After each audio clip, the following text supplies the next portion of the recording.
I'm wondering, Mark, if I could start with you. That was a very provocative question, for example. So, just to be practical, we live in an environment where that external audience is actually the one that is going to continue to fund the innovation. And they may not be as progressive in thinking in terms of the metrics they're looking for to judge success. How do you deal with that practical reality of basically trying to communicate to them that the information they're seeking is not really what's going to move the needle? Oh gosh, thanks, Stephen, for such a hot question to begin with. Actually, I might say two things. One is, and by the way, I'm a repressed Catholic East European kid, so I don't deal good with vulnerability. I just repress it. But I will tell you that this is sort of a psychological, social thing around doing evaluation. So often, innovators get disempowered because they go to the external demand first, rather than serving themselves. I find often that if innovators feel free to scratch their itch first, right? Do their thing first, that what they can do is they will feel more empowered to deal with external people, even if they're tracking data that they don't want. But at least they're getting a lot of what they need. And it's a bit of a trade-off at that point, isn't it, right? I'll accept this amount of money and I will give you this kind of data. So number one, it becomes a lot less stressful if they get what they need and then cut a deal for the external funders. Number two, I think people can often then couch what the external folks need and embed it in a more richer understanding of what's going on. And that's why I included that story about the appendix. We did do a social return on investment. They got a really good social return on investment, but it was embedded in a pattern of evidence and knowledge that provided way more insight than simply looking at a bar graph would have given them, including made them a little bit cautious about what they could say about the value of the intervention simply based on that one metric. So social innovators first, it'll be a lot easier to deal with others. And number two, embed it what they want in a larger pattern of evidence. Very interesting. We've had several good presentations. I want to invite the audience to submit questions. I'm sure this has sparked some ideas for you, and feel free to jump in with some questions. Amber, I was wondering whether I could ask you to comment a little bit on how do we deal with the challenge that our staffing and resources are typically set up for one particular approach to communication, sort of a one-size-fits-all approach. And how do we make an adjustment where we move away from that to the more tailored approach that you were recommending? Great question, Dr. Woolf. Thank you. So I would also like to address the previous question, if that's okay. I think the question, it all starts with the questions that we ask ourselves. So to what end and what's the goal? And so we orient ourselves around whatever the answer to that question is. And a lot of times there's multiple different answers, right? And so really aligning as teams around what the goal is of our communications and who we hope it benefits. And so I think we often, I'm working on multiple evaluation reports right now, and often fall into the tendency to kind of walk through the findings in a very systematic way geared towards one audience. But I think creating the time and space for ourselves as teams to step back and say, is this the way we want to communicate this? And who do we want to communicate it to? And I think also inviting the opportunity for multiple forms of communication. We live in an era where we are inundated with communication on one hand, and we have so many communication channels at our disposal on the other hand. And so this is where infographics and blog posts and other types of communications can really come into play, hosting webinars, conversations, dialogue, creating multiple spaces for different stakeholders to engage with the data. And of course, we can always link back to the traditional report or whatever the traditional communications are, but just creating those different avenues. I'd love to also address the previous question quickly. So I think that there's a question around whether we're solely oriented towards evaluation with a capital E, and learning, because what we've found is that when we work with grantee partners, let's say, that grantee partners are collecting a ton of information and are constantly learning. And so thinking about what structures are in place to facilitate and capture that learning to be able to share with different audiences, maybe funders who want the return on investment analysis, to say, here's the return on investment analysis, and here's what we're learning. And so really thinking about what structures are in place to facilitate that and be able to be in dialogue and relationship around that is one of the goals. It's really interesting. You talked about how we distribute power in your presentation.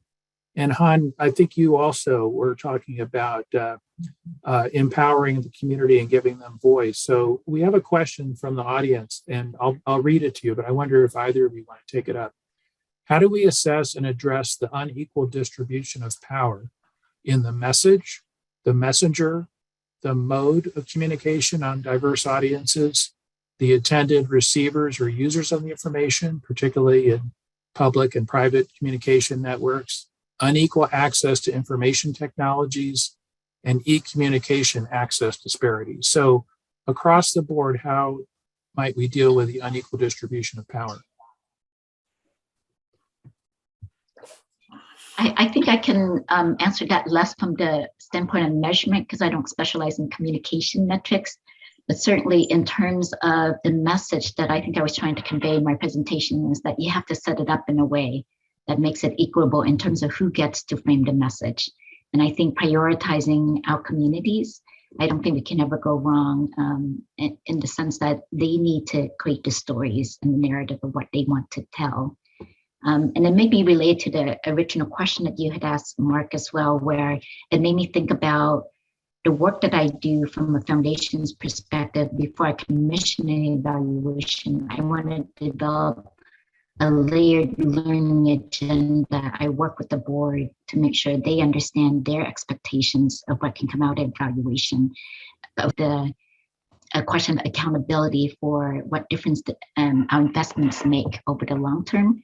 But I think they also have a role to learn, kind of back to what you were saying, Amber, that their role should be to first and foremost understand that the nature of very complex initiatives, and that it takes time, it takes a lot of patient capital, it takes a lot of being on the ground to understand our communities as they're facing challenges, and not sit in judgment, but to sit there to be co-learners with them. And I think that's made a big difference for us in terms of them being paired with the 14 communities throughout the 10 years and really understanding the challenges they go through and the assets that they bring to this. And that each layer of the learning agenda, people hold different kinds of questions that then help us to look at the kinds of metrics. But I would start with the metrics. I think often that's just a fallacy in terms of setting up that way and expect all of these kinds of hard measures of outcomes and impacts when there's so much we can learn on all throughout the whole process. Right. And Amber, did you have additional comments on that? Sure. It's a great question. Really appreciate this one. I worked with a partner on an evaluation. Well, they were doing a different part of the work around communications. They're called NIYEL, N-I-Y-E-L. They're a communications firm out of Africa. And one of the concepts that they introduced to us was around gatekeepers versus gate openers. And so we are familiar with the concept of gatekeeping, right? And there's a lot of gatekeeping functions within evaluation. Again, kind of using technical language, who gets to decide the questions, how the materials are distributed, who gets to select the messengers and determine what level of expertise is identifies or makes someone qualified. And then there's this concept of gate openers. And gate openers are folks who in our work are really opening doors for sharing power and opening doors for multiple people to be able to participate in the process. And I think really thinking through in all of these different dimensions where there's gatekeeping and where there's gate opening. And sometimes it's a person and sometimes it's a process, but really being intentional about naming where power is and naming where power can be shared, which requires slowing down quite significantly in our processes to be able to do this, especially if it's not something that we've done before. Yeah, that's excellent. I'm about to come to you, Mark, but I just wanted to circle back to Hanh. You talked about the ABCs in your presentation, and in particular giving agency to the communities to deliver the message. Do you have an example of specific instance where that was done, what that actually looks like in a specific project?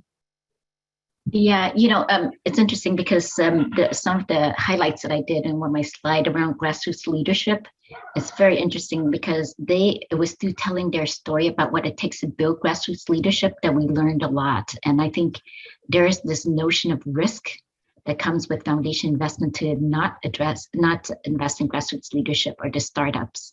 And I think what was really important in them telling their story was that there's this picture of growth over time, where if we were able to, and they successfully did so, invest in their startup, and these are young leaders, with not necessarily without the track record, but a really strong vision about what it takes to address some of the root causes of inequality in communities.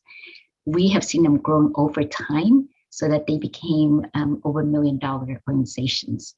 And I think it was through highlighting those stories and the staying power about what it means risk. And then for us, it led our board to, after examining those stories, to say we examine risk in such a different way when we talk about legal, financial risk, as opposed to really what's the risk of not investing in the mission of these startup grassroots organizations that are really close to the ground. So yeah, Interesting. that's one example. Interesting.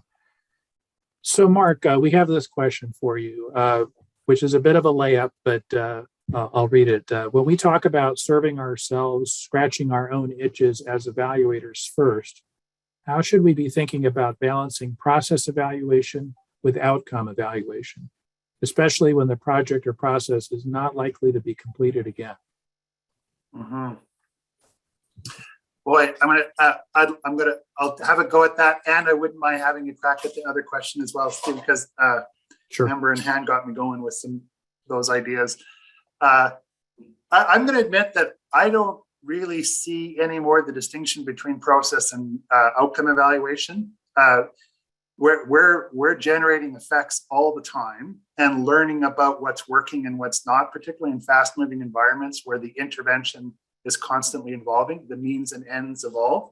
So we may have weak signals about effects and stronger insights about what's working and not working in process, but I kind of feel those lines are blurred. We are, oddly enough, preparing for a session, and this is not marketing, just letting you know that we're doing some thinking about it with Michael Quinn-Patton on how to evaluate transformative efforts to make change and the shifts that are required to do that. And one of the things that we're coming up against is so we can track trajectories to change and our contribution to change, but we all are given little chapters of time with projects that may be big or small to help contribute conditions that cumulatively over time create tipping points. So can we have a line of sight to what we're trying to achieve? And what are we learning about our process and outcomes at any given time as a micro contribution to making transformative change? So I'm assuming that the bar is transformation. Do you mind if I have a crack at the other one as well? Oh, please do. Yeah, I really am wondering, like Amber and Hanh, I'm going to look at your body signals on this one as well. I'm kind of preoccupied with how just good inclusive engagement can go, how far that can go to addressing power imbalances. And, I find it really exciting, and people are exciting if we reveal the pluralism that is inherent in any kind of change initiative, rather than go for some kind of premature or artificial convergence on one truth and one storyline. There's lots of storylines. What works and doesn't work for whom and what context and why.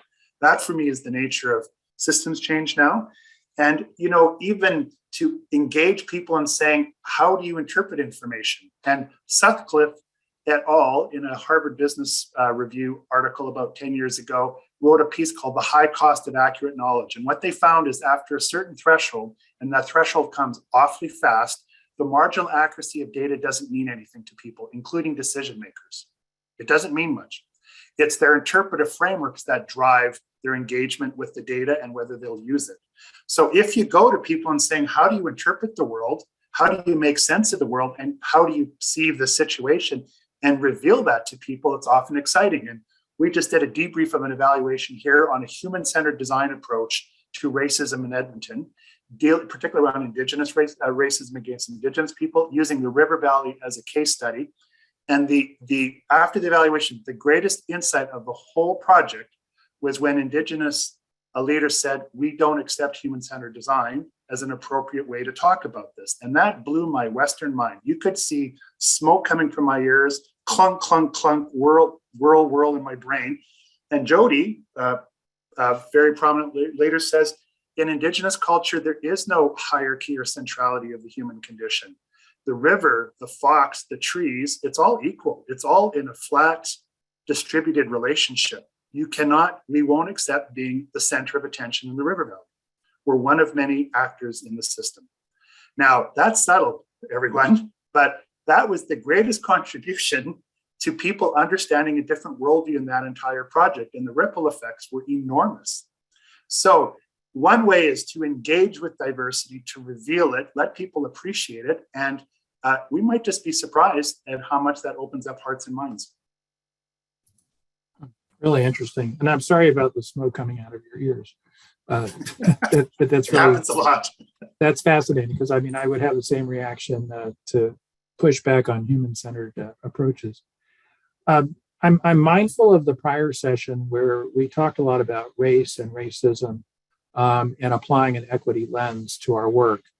And I just want to be intentional about asking each of you to comment a bit about how the notions that you presented in your talks deal with those kinds of racial and ethnic inequities. So we'll just go round robin. We'll start with Amber and move our way around. But I just like your thoughts on that, because I think